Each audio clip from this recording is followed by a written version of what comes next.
him. Okay, today we are going to talk about that Maxwell-Boltzmann distribution. I decided we're not going to go back and calculate the depth, the force with depth in fluids and stuff. Instead, we're going to go to the Maxwell-Boltzmann distribution because we talked about it in class this week. And life moves forward at a really rapid pace, it turns out, in these classes. So, in working with the Maxwell-Boltzmann distribution, we have to do some integrals. And as you guys have learned by now, it is standard procedure to not work out hard integrals, but to stand on somebody else's shoulders, to take somebody else's work. And so that's what we're going to do here. We're going to take integrals that have been worked out and then apply them to the integrals we're going to do. So there's a number of integrals that we have to use with the Maxwell-Boltzmann relation. And this here has set out for us the integrals we need. So we have first, here is the Maxwell-Boltzmann distribution. That was introduced in class yesterday, and the only difference in this writing and what I did in class yesterday was the position of the 2 pi here. Notice 2 pi here instead of having a pi inside of that 3/2 and a pi outside as well, and having the 2 on bottom here instead of having 1/2 mv squared on top. But it's fundamentally the same thing. Well, fundamentally, it's exactly the same thing. It's just written a little differently.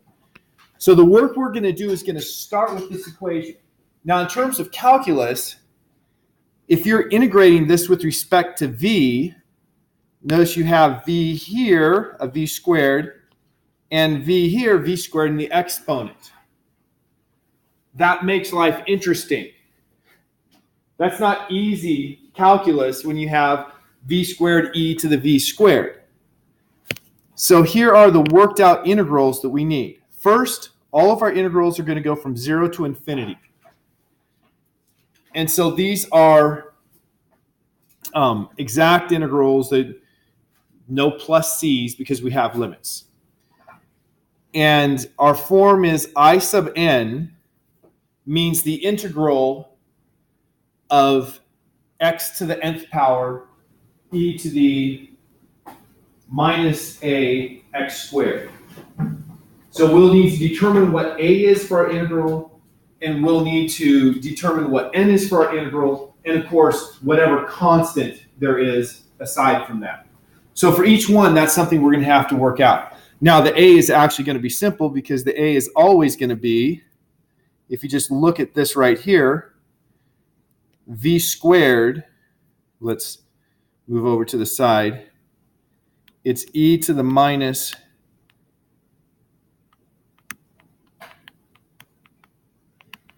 there's the e part, and so we just take that's equal to e to the minus this stuff times v squared. So I have m over 2 kt. So a is always going to be m over 2 kt. That part is an easy identification. The n, well, we're just going to have to look at our equation to see what n is, and then there's going to be whatever constant is out front. Now, this is going through how the integrals are actually derived. So doing integration by parts, how many people have learned integration by parts? Looking for you to raise your hand, Nate.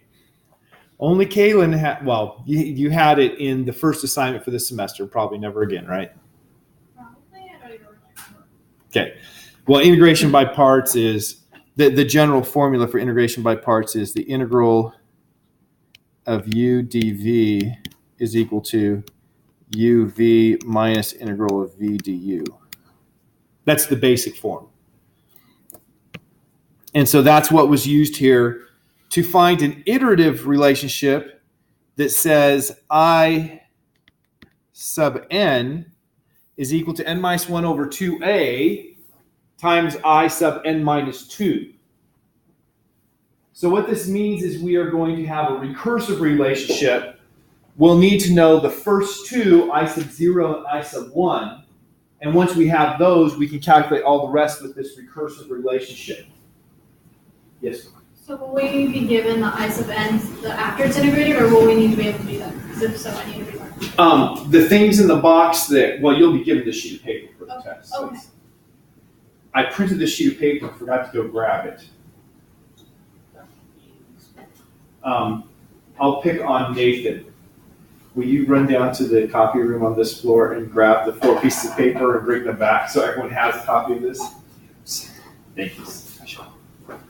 I pick on him because I can bribe him later to pay for it. Granted, I could bribe you guys too. Hey, anyone want to go out to eat? Trace, yeah, I'll do that. It's a good trade. Okay, so you'll be given this sheet of paper, and I'm going through what's on the paper so you have knowledge about it. What you're going to use, like what you'll need when it comes like to test time, is just what's inside the box. So we just be given You'll be given the whole sheet. the whole sheet. Okay. But only what's inside the box will you need. The rest is background information to make it clearer to you. Okay. In case you have confusion or in case you're wondering, how did we get there? How did we go from point A to point B?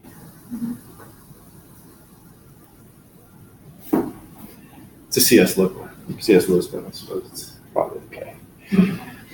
So I don't want to go on while he's out because then he's being penalized academically for writing down to get the papers. We'll just pretend to get a lot while it's gone. Yeah, okay. So when he comes in, our plan will be, so now that we all have that straight.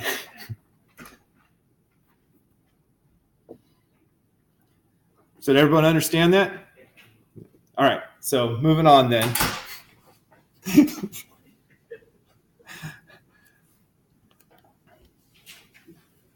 So we need to get I0 and I1. I1 is the easy one.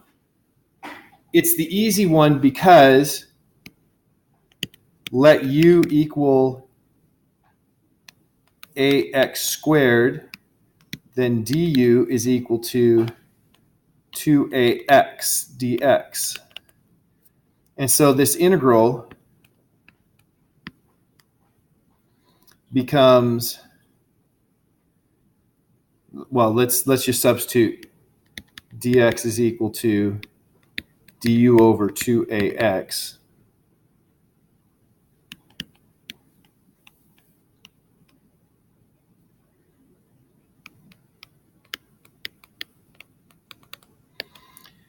And you see that the x's are going to cancel.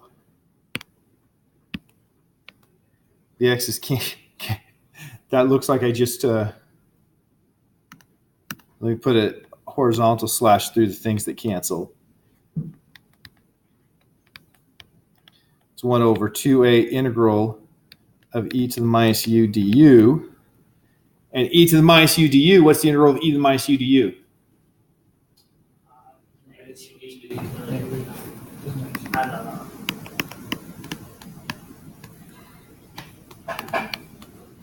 You divide by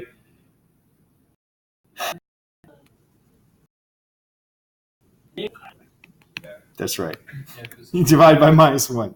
Now we did have limits 0 to infinity, so 0 infinity.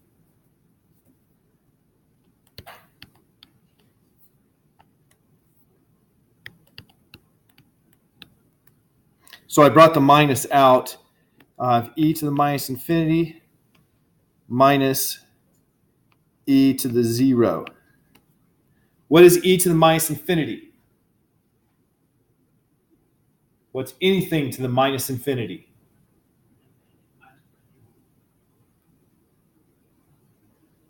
I should be clear, what's anything that's bigger than 1 to the minus infinity?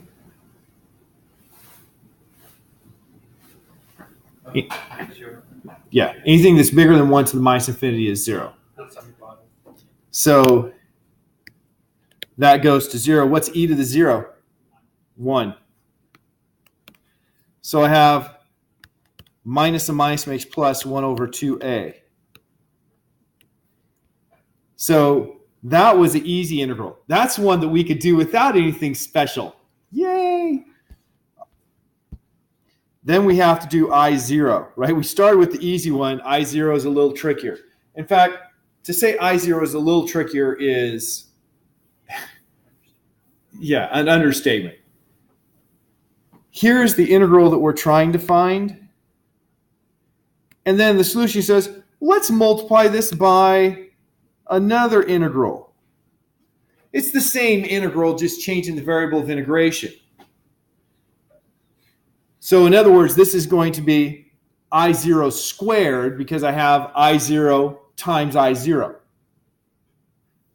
But then when we bring those together, we have this double integral, and this is the volume for a two-dimensional Gaussian curve. And so we can use the Pythagorean theorem to get r squared, blah, blah, blah. And it comes to this. I don't expect anyone to work through that. You can do it in your spare time. It's good calculus practice to see how mathematicians are really clever beasts. But I0 squared is pi over 4a, which means that I0 is equal to the square root of pi over 4a. Or if you prefer, 1/2 square root of pi over a.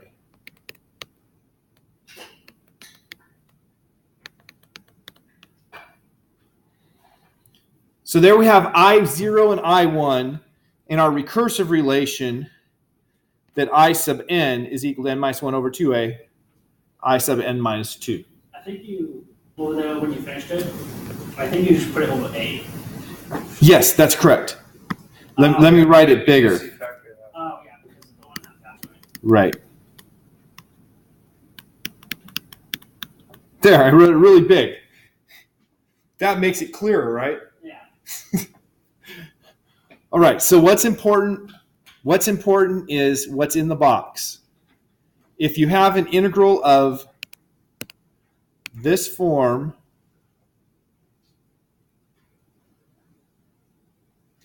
then all you have to do for our purposes is identify what n is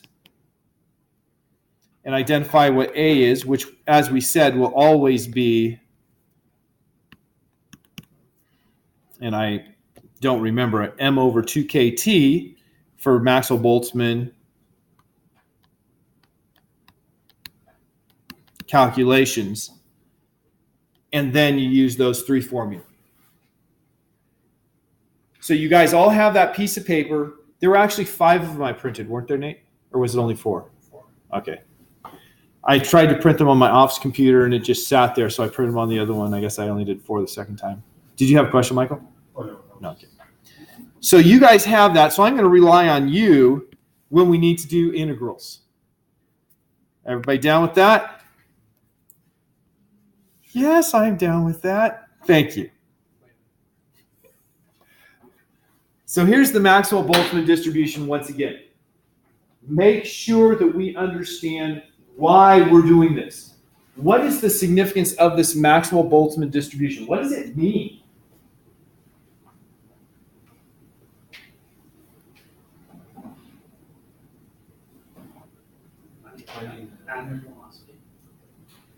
Okay, we're going to use it to find the average speed. What did you say? It would be similar to what he said. Okay. What this distribution tells us is the percentage of molecules in a gas at different speeds. So we're showing the distribution of the atoms. The distribution of speeds. Speeds. Yes. And Maxwell did this through, you can look up the derivation, I'm not going to. But he did this derivation through some pretty sophisticated math. So we're going to take this distribution of speeds and we're going to try to find specific things. So this gives the probability of speed as a function of temperature. Notice, what is the probability of having a speed of 0?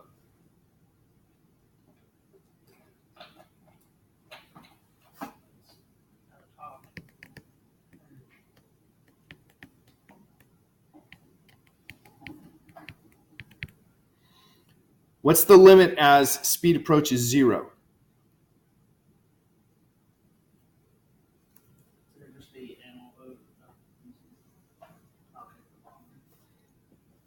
Here's 0.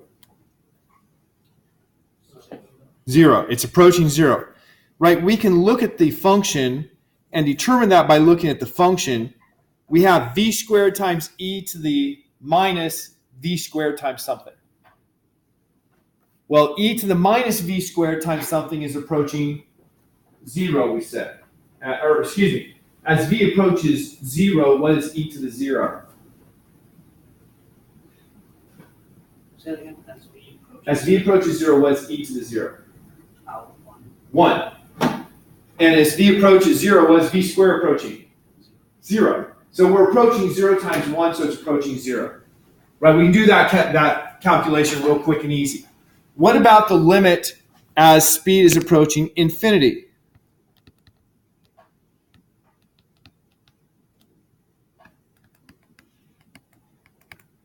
Also 0. Okay, also 0, you can read that directly from the graph, right? Or mathematically, you have v squared times e to the minus infinity. And then you have to say, which one goes to 0 faster? An exponential or a polynomial? And the answer is, as long as your polynomial has a finite power, then the exponential goes quicker. If your polynomial has an infinite power, then it's not. This is something important in quantum mechanics, knowing that relationship. So the exponential goes to 0 faster than v squared blows up, and so it's 0. How would you calculate this mathematically? Right? I just talked about the general rule. But you guys have learned a way to calculate the limits. What rule do you use if you get 0 times infinity? L'Hopital's rule. You take L'Hopital's rule, you have v squared e to the minus av squared. And you say, well, I'm going to rewrite this as something that is infinity over infinity, which would be v squared over e to the plus av squared. And then you use L'Hopital's rule. And you do L'Hopital's rule a couple times, and the numerator becomes 0, whereas the denominator doesn't become 0. You're done. You have to do L'Hopital's rule twice because it's v squared in the numerator. Okay, now we've determined the probability of rest is 0. We've determined the probability of infinite speed is 0. Those make sense in a standard basis. You have molecules bouncing into each other. What are the odds of something being at rest?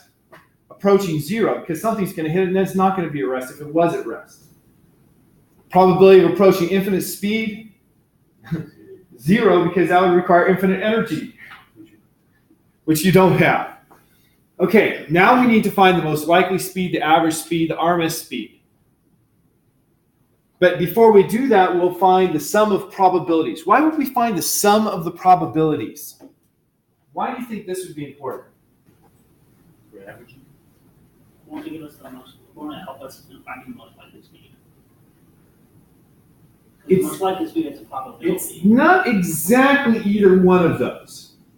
It is more to make sure we have some faith in the equation. We've checked the extremes. We want to check to make sure if I have a die and it's a 6-sided die, and I say the probability of coming up 1 is 1 in 10. The probability of coming up 2 is 1 in 10. The probability of coming up 3 is 1 in 10. The probability of coming up 4 is 1 in 10. The probability of coming up 5 is 1 in 10. The probability of coming up 6 is 1 in 10. Is that right? How do you know? Because there's only 6 options available. There's only 6 options available, and I said they were all 1/10. What's the sum of probabilities? 6/10. Well, if 6 tenths is not. there needs to be a total probability of 1 of getting a number.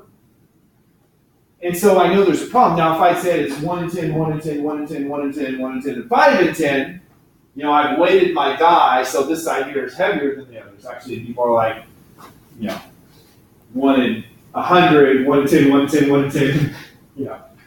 Then it could be true, right? Because when you weight the die, it's not going to be perfect 100%, but it's going to be a low probability of landing with the heavier side up, an intermediate probability of landing with the heavy side on the side, and the highest probability of landing with the heavy side on the bottom. So they don't have to be even necessarily, but they have to add up to 1. So that's what we're going to do here. We're going to find the sum of the probabilities.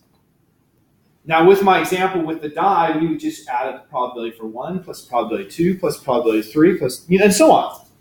Well, here we have a continuous speed v. So how do we get the sum of the probabilities with the continuous speed v?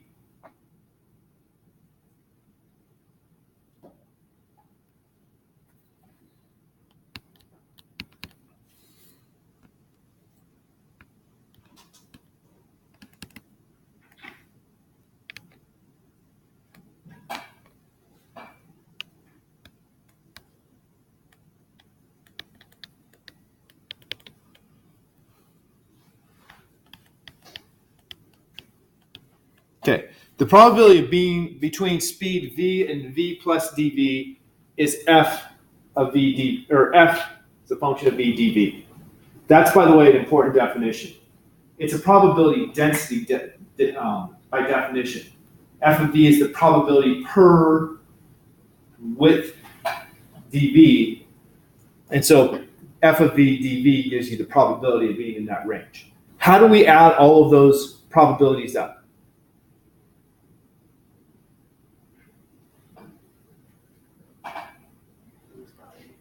We do what? It's an integration. We integrate. Integrate is how we add up a continuous distribution. So to find the sum of the probabilities,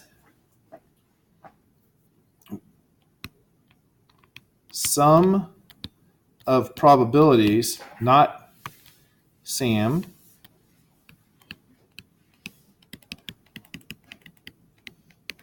is the integral of f of v dv going through our range of possible speeds. Now in class yesterday I mentioned that we're assuming here that speed can go up to infinity. We know in practice it can only go up to the speed of light, but we're putting infinity here because at our level it's not going to matter. So I need to do that integral. And so I have to come back to my equation. Let me call this here b. Well, actually, this whole thing. B is equal to 4 pi times m over 2 pi kt to the 3 halves. And to make my life easier, remember A was m over 2 kt. So you just move 4 pi from that side to in front of the equation? Run that by me again. Move the 4 pi from that side. I just took this right here. Okay. So just rearrange it. Yes, yes. Why did you select that? Because that's the part that's not v and not the exponential. It's just a constant that's going to be everywhere. Okay. Now I'm going to rewrite this to put it in terms of A. So I have 4 pi times 1 over, or A over pi to the 3 halves power. A was equal to m over 2. There was a pi left in there if I factor out the A.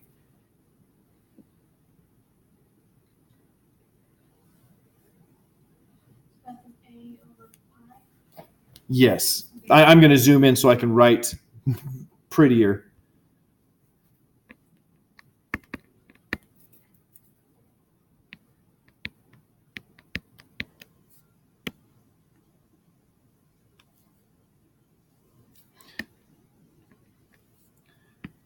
Four pi A over pi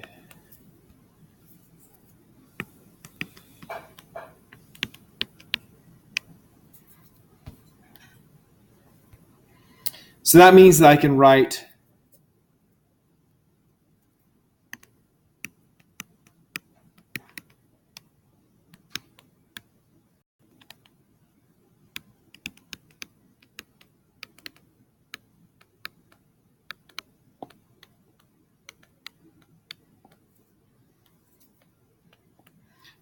my f of v that way now with that substitution. It's just easier, right? So now let's do some work. I need the integral of b v squared e to the minus a v squared dv from 0 to infinity.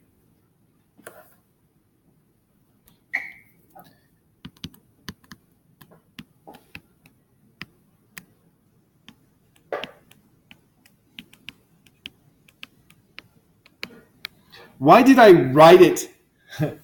Why did I rewrite it like this? Okay, b is a constant, so I moved it out. And what's this right here?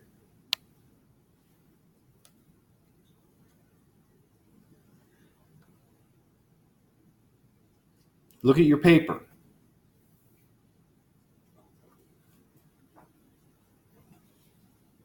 Nice name. What is this in the box? What is n?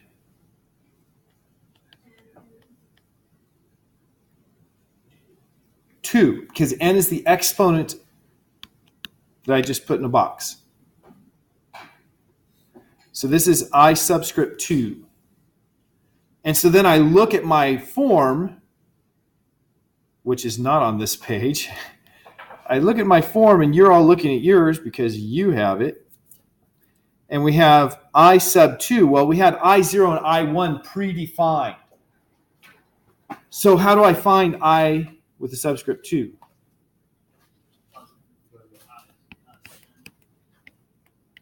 Okay, tell me what to plug in. It will come out 2 minus 1 over 2a. Oh, wait, not. That's perfect. That's perfect. I thought you might want me to elaborate a. But then it's 2 minus 2. Well, then it's going to be I of 2 minus 2. What's 2 minus 2? 0.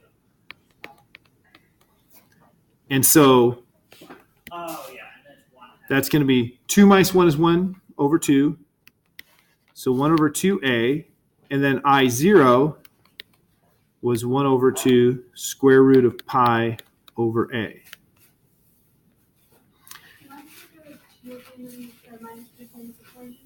Why did I put what? Why isn't there I 2 minus 2? Right. So, sorry, did I miss something down the road? That's what you're saying, right? Yeah, so it's the 2 just cancels out. It doesn't cancel. It subtracts to 0. Yeah, it's a subscript though, and this one isn't a subscript. Well, the subscript is this. Oh, okay. That's an important thing to know, right? You're going to have this paper, but you got to know what that is. I didn't realize that was a subscript. Yeah. And so 2 minus 2 is 0. And so I put here I0. And just to finish this out a little bit, that's going to be 1 over 4 square root of pi over a cubed. I just put the a inside so I'd only have it one place. I don't know if that's going to save me time or not. I just did it. So I go back to where I was working, 1/4 square root pi over a cubed.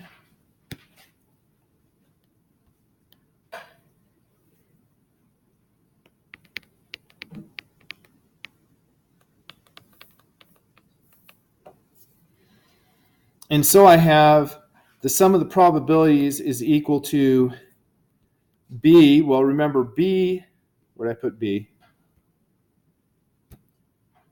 Where did I put B? Yes, there it is. So B is 4 pi a over pi to the 3/2.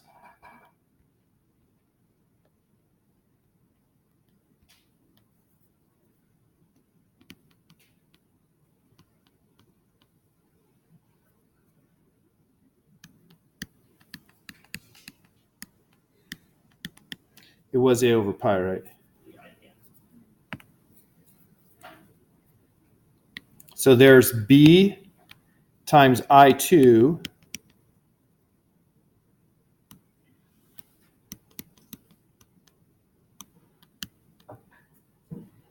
and now I've got to simplify this thing. What's the easiest simplification you can think of?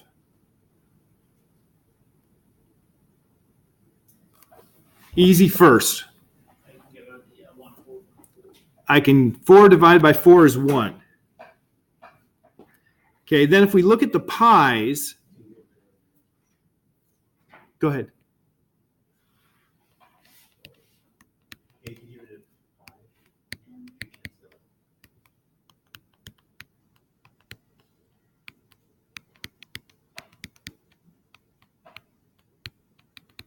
Here I took the stuff in square root and 3/2 and wrote it out as individual terms to make it more obvious. What should I do next? Okay, cancel a to the 3/2 power. Finally, pi times square root pi is pi to the 3/2. So we now, we're able to see, we actually did the Maxwell-Boltzmann integral correctly, and the probability here came out to be 1 like it should have.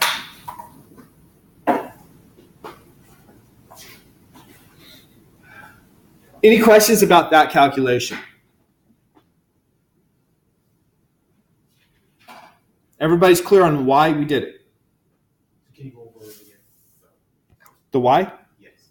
Okay, the sum of the probabilities has to be 1. That's if I take an individual molecule and I say it could be a speed of 0 or a speed of 0 plus dV or 0 plus 5 plus it could be at any speed going from 0 to infinity. And if I take the probability of all of those and add them together, it better be 1 because I have 1 particle. And so it did, so I'm good. Now we have finding the most probable speed, the most likely speed. And I don't want to show that. I just want to keep going this way first. And then we'll go to that slide after we've done it. Most probable speed. I said in class yesterday how we were going to do this. Do you remember? Nope. We have a function. How do we find the peak value for the function? Because since it's a probability function, the peak probability is what we're looking for. How do we find the peak? Is this the derivative? Yeah. To find the peak, to find a minimum or maximum, we need the derivative of the function with respect to the variable evaluated at v peak needs to be 0. And that will give us either a maximum or a minimum. So we have to be a little intelligent. We don't just take what we get and run with it. So if we do the derivative, remember, I'm a little zoomed in here.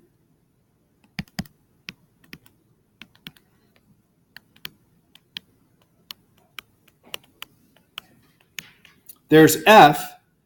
So if I take the derivative of that, somebody just tell me, what is df dv equal to?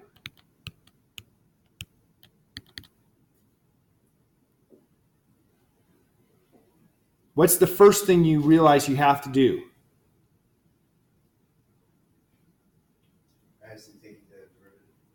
In taking the derivative, what's the first thing you have to do? It's a rule.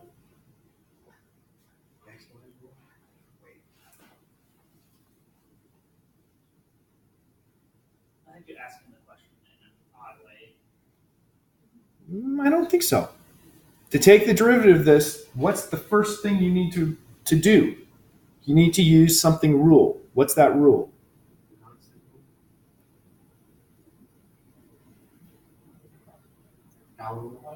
The product rule. You have to use the product rule because I have two functions multiplied together. One is v squared and one is e to the minus av squared. Now, both of them are multiplied by b, and so you said constant rule. I'll just bring the b out front because everything's multiplied by b. And then I have a product rule, so derivative of the first, 2v, times the second, minus 2AV e to the minus AV squared.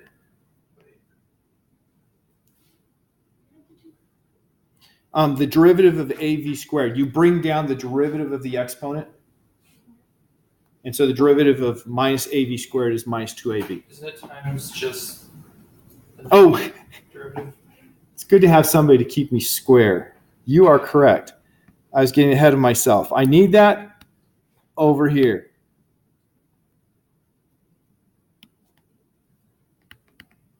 There. Thank you, Nathan. I would have gotten to the end and then said, oh. I had a teacher who did that all the time when I was an undergrad. He wasn't the sharpest tool in the shed. And you could just count on him not having the right answer anytime he did a derivation. And then he'd be so disappointed. So there we've done the product rule. This is the derivative of the first times the second plus the derivative of the second times the first. And that's going to equal 0 if I evaluate at VP. So I'm going to put evaluate at VP, which means I'm going to put a subscript of P on each of my V's.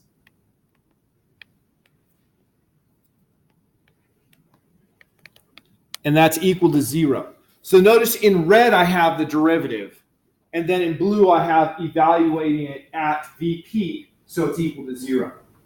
Because this isn't always equal to 0, it's only at VP that it's equal to 0.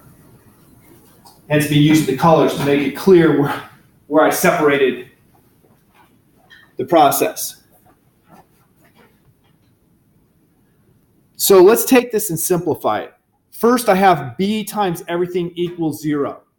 B is not going to be 0, so I can freely divide it away. So I'm going to divide everything by B, just so it disappears. And then I'm going to have, let's factor out things that are present in all of the terms. Each term has a 2. Let's divide out a 2 as well. So I first divide out the B, then I divide out the 2. Nothing else I can divide away. V sub P could be 0, so I can't divide it out. So now I'm left with an equation. I have a V sub, I want to change color there. This one will do. I have a VP out front and a VP, well, let's just take this one. A VP here. So that's something that I can factor out. And I have an e to the minus AVP squared in each term as well. So I'm going to factor those out. And so this is equal to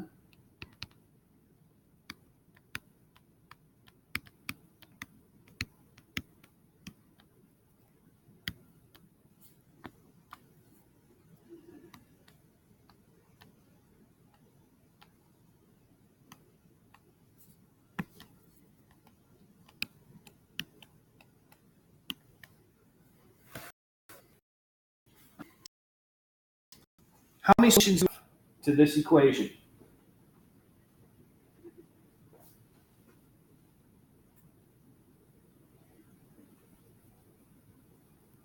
Now remember, VP can only be positive.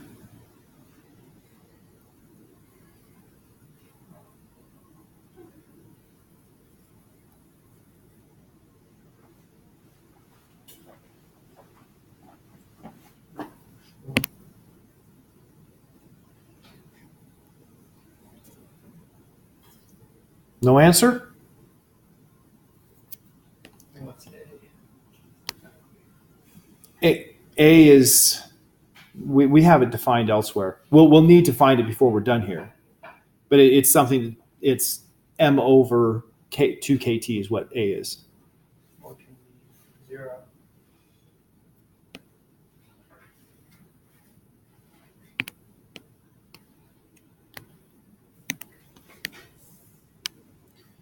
I've broken this up into 3 sections.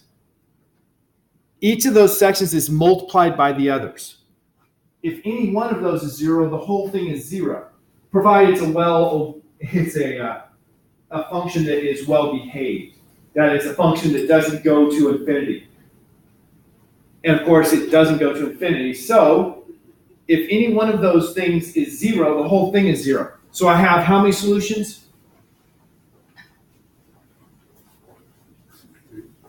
3. Now, somebody could have been a smart aleck and said 4, because the purple one gives me 2 solutions. That's why I earlier specified, remember, V has to be positive. So it only gives me 1 because it has to be positive. If you are a mathematician and weren't thinking physics, you would have said 4. So we have, that's not black. There's solution number 1.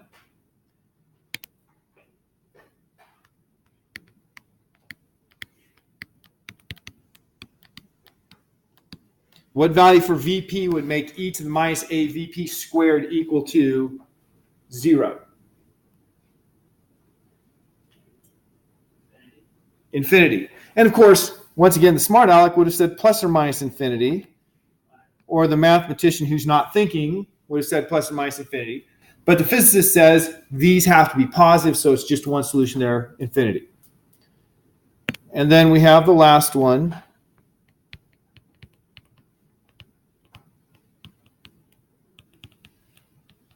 What's VP in this case?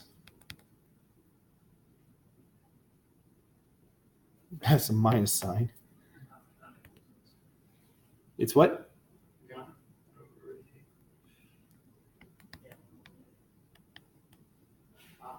And once again, mathematically, you have 2 solutions, but only the positive one is real.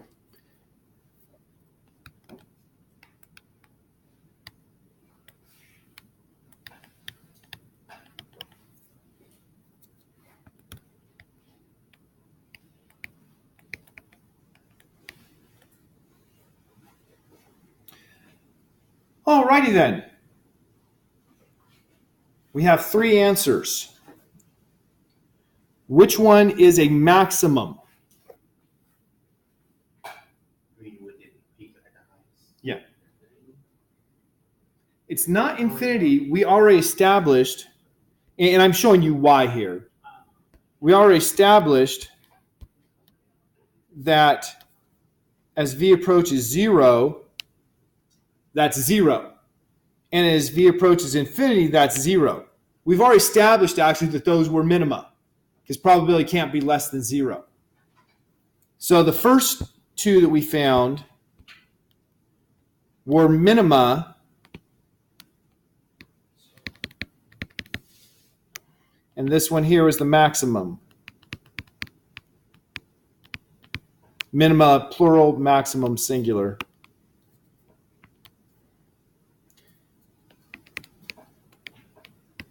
And so there's our equation for the peak, the velocity that has the highest probability, the peak velocity. Is that something you could figure your way through?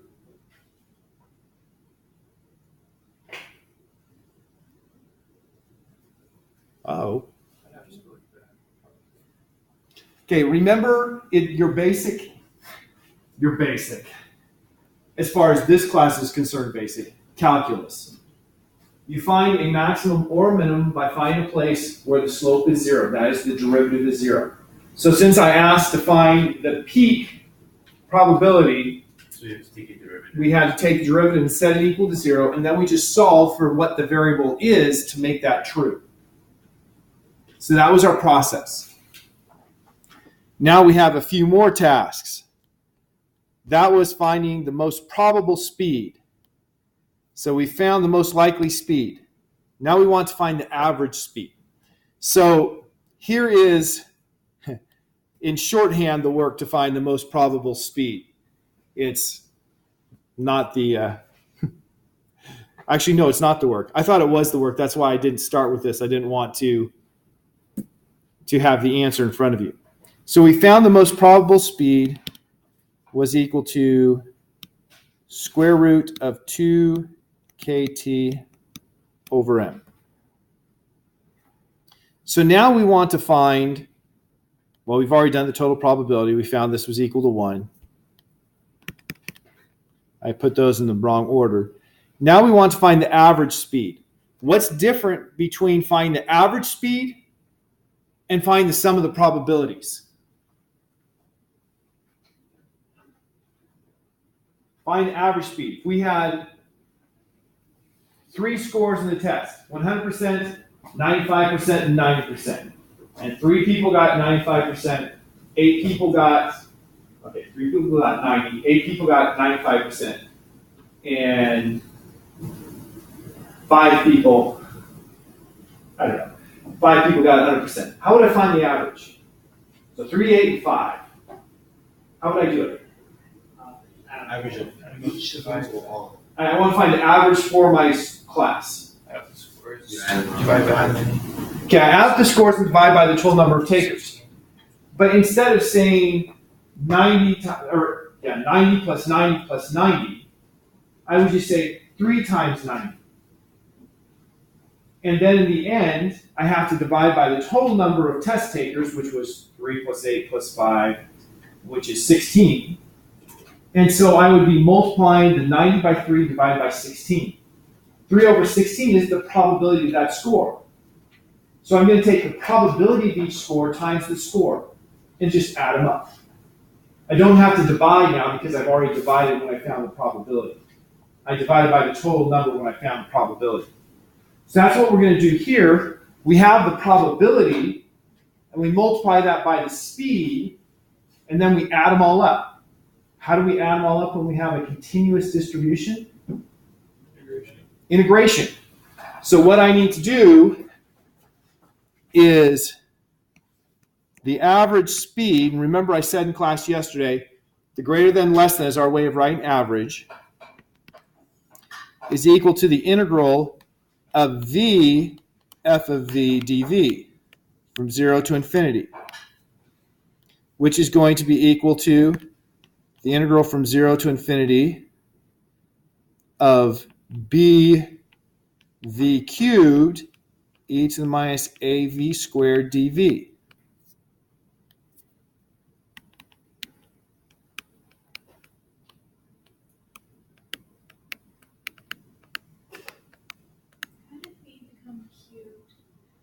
Okay, how did v become cubed?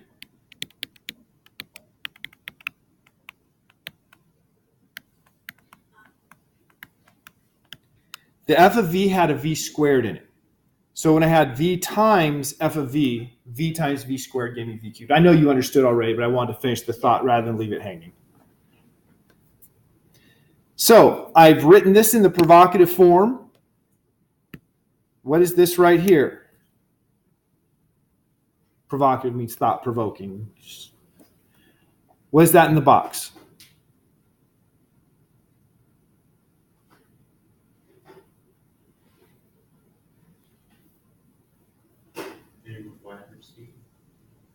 It's what? The integral. Yeah. What is that integral? What is its value? What's the name we have for it? According to the sheet of paper in front of you. Its name would be?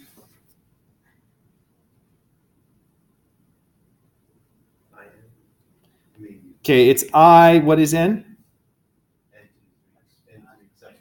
I subscript 3, that's right. I sub 3 because v was raised to the power of 3. And if you look back at your sheet, what is I sub 3 equal to? Pretty much 1 over 2a I1.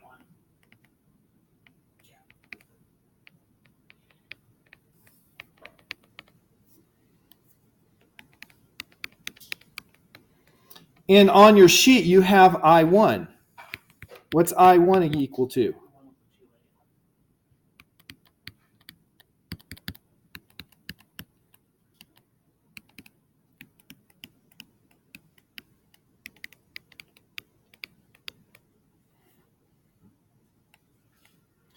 2a. So, I3 is 1 over 2a squared, assuming that I wrote everything correctly. So if that's 1 over 2a squared, then I'm going to have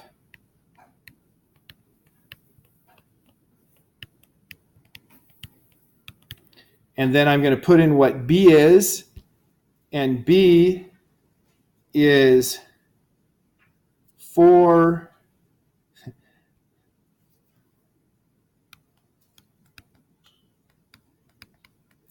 4a to the 3/2 power divided by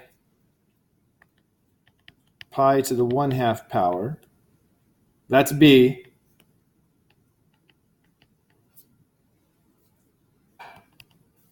Okay, 4 over 2. Who's handy with math? What's 4 over 2? 2. A to the 3/2 over a squared.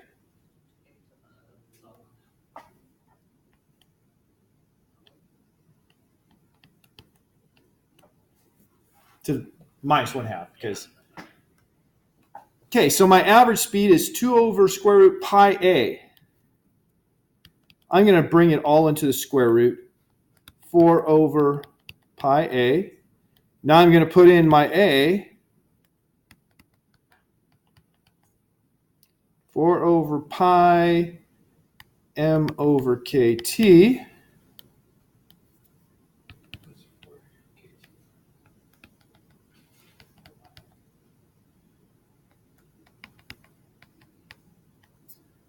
And I'm going to write it one more way. Isn't A m over 2 kt?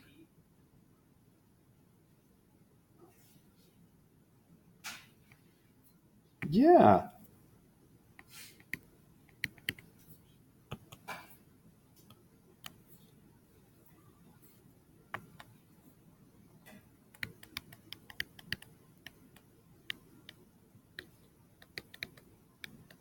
Thank you. Once again, I get to the end. If I have the mistake, then I'm like scratching my head. What? Why did I write it this way? From the last one? Yeah, I don't know, makes you happy. because it makes me happy. Very good. Give the boy a donut.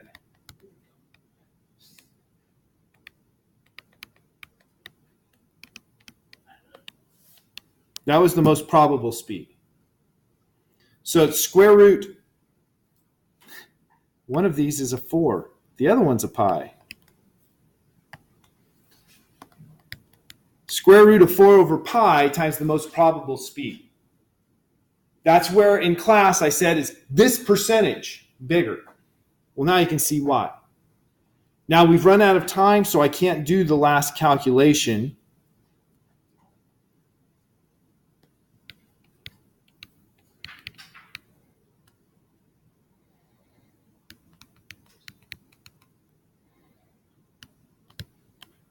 So I'm writing it this way just to put it in terms. The last calculation for the RMS speed. For the RMS speed, the process, remember I went over in class. Root mean squared, what's the process of things you do to find the root mean squared? So, root at the end, mean at the middle, square at the Right. So the first thing in mind is squared, and then the mean of it. How do we calculate the mean of v squared? The average value for v squared. And think about what we just did. We just found the average value for v. How would you find the average value for v squared? Yeah, you just do all that with v squared. So we're going to have b times I4. And so b times I4, then you do the root. So we'll have the square root of b times I4. And so your RMS speed is square root of b times I4. And then you go through and put it in. So we won't do that right now because we're out of time. This is something that's likely to show up on the next test. One of these things that we've done today, finding the sum of the probabilities. Obviously, if I gave you that one, you would have to show your work because anyone knows the answer better be 1. Or finding the RMS speed or the most probable speed or the average speed. All right, I'll see all y'all lab time. Question about that. So we're going to do just one part of the Yes, we're only going to do the hypothesis test.